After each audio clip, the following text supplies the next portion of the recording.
The Southern Shadows. My uncle lives alone in a quiet part of Fort Myers, Florida. Every winter break, my mom and I would visit him for a weekend, just to get away from the cold. This tradition started when I was about 8, and by the time I was 13, it had become something I looked forward to. Not because of the sun, but because of my friend Tyler, who lived next door to my uncle. Tyler was a year older than me, and way more adventurous. Every time I visited, we'd get into something. Riding bikes too far, sneaking onto golf courses, that kind of thing. He always had a new plan to make the trip exciting. On the first night of that particular visit, after dinner, the adults were busy drinking wine and talking about stuff we didn't care about. Tyler knocked on the back window and motioned for me to come outside. I slipped out the side door and met him by the fence. He said he'd heard a rumor about a massive abandoned boat half sunk in a canal not far from here. People said it had been left there for years, and sometimes you could hear strange noises coming from it late at night. That was all we needed to hear. With flashlights and a bag of chips, we took off toward the canal. The streets were dark and completely empty. Fort Myers is already quiet, but this part? It felt like a ghost town after 9 p.m. As we got closer to the canal, the air turned heavy and wet. Mosquitoes buzzed around us, and the streetlights were few and far between. That's when we saw him. At the end of the block on the sidewalk, a man stood perfectly still, not pacing, not looking at his phone, just standing, frozen. We stopped walking immediately. He wasn't close enough to make out his face, but his posture was stiff. His arms at his sides like he was being held up by wires. "Maybe he's sleepwalking," Tyler whispered. I wasn't convinced. I said we should turn around, but Tyler insisted on cutting through the empty lot to the left instead of heading back. As we moved, the guy didn't react. We reached the lot, stepped through the tall grass, and were just about to cross when Tyler tripped over something. A loud crash. I turned back toward the street, and the man was gone. We bolted through the lot, jumped a small chain fence, and sprinted toward a streetlight ahead. We didn't say a word until we reached the edge of the canal. But instead of relief, what we found there was worse. That same man was standing across the canal, right on the edge of the opposite bank. Still frozen, still watching. "No way," I muttered. There was no road leading to that side, no bridge nearby. We had no idea how he could have gotten there. Tyler aimed his flashlight at him.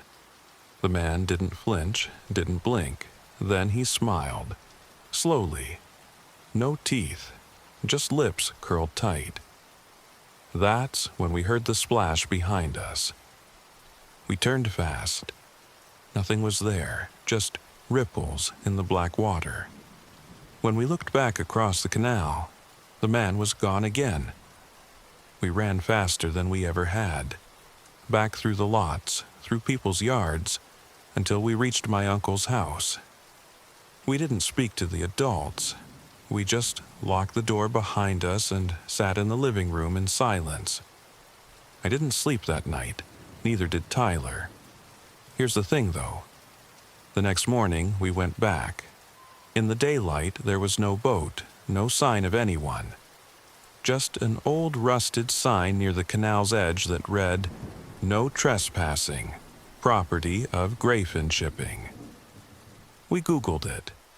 Grayfin had gone out of business 10 years ago after one of their cruise ships sank. Only one person survived. A man who swore the rest of the crew was taken by something that waited in the water. He disappeared 2 months later. His name? The same name on the rusted sign. We never walked near that canal again. The last night of summer. It was the last Saturday of summer before school started. Me, Derek, and Nico decided we didn't want to spend it playing video games in a basement. So, we made a plan.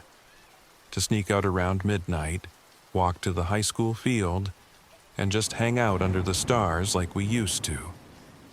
Our town's small, middle-of-nowhere Massachusetts.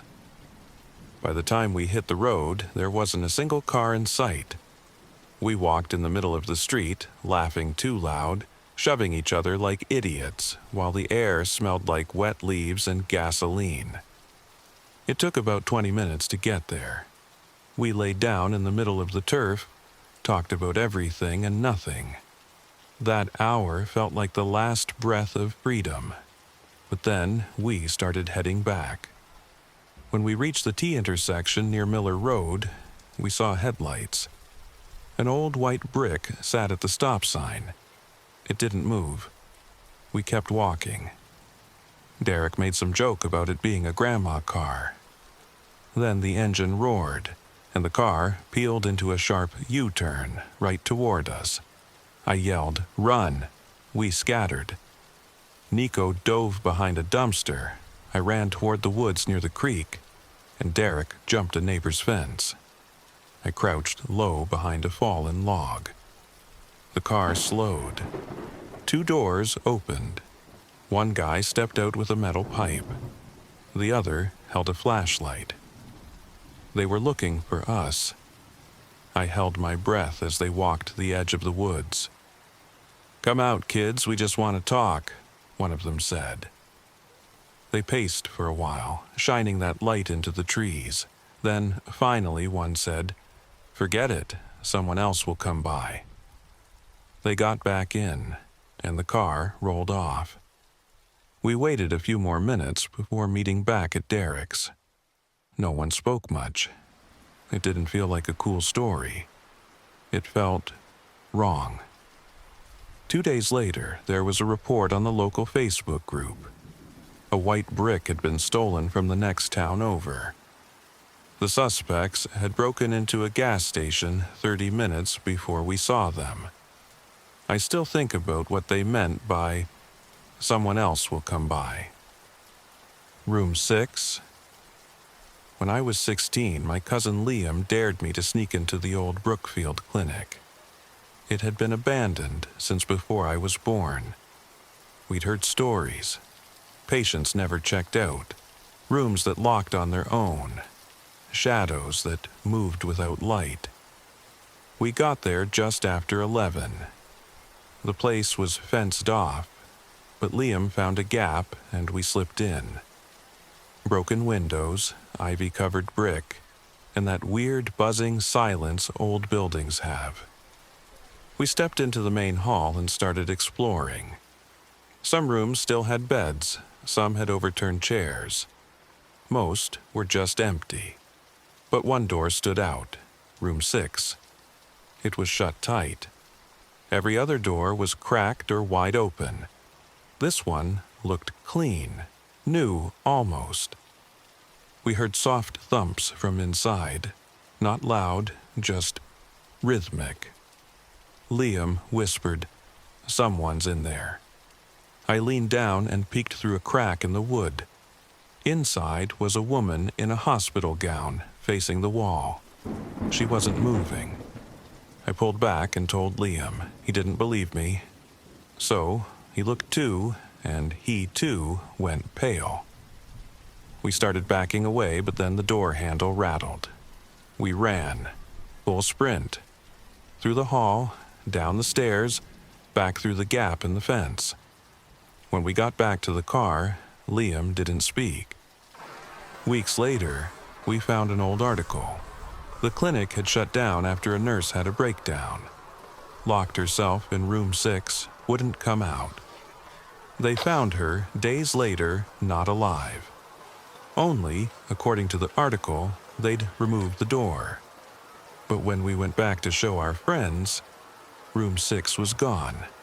Just a wall where the door used to be.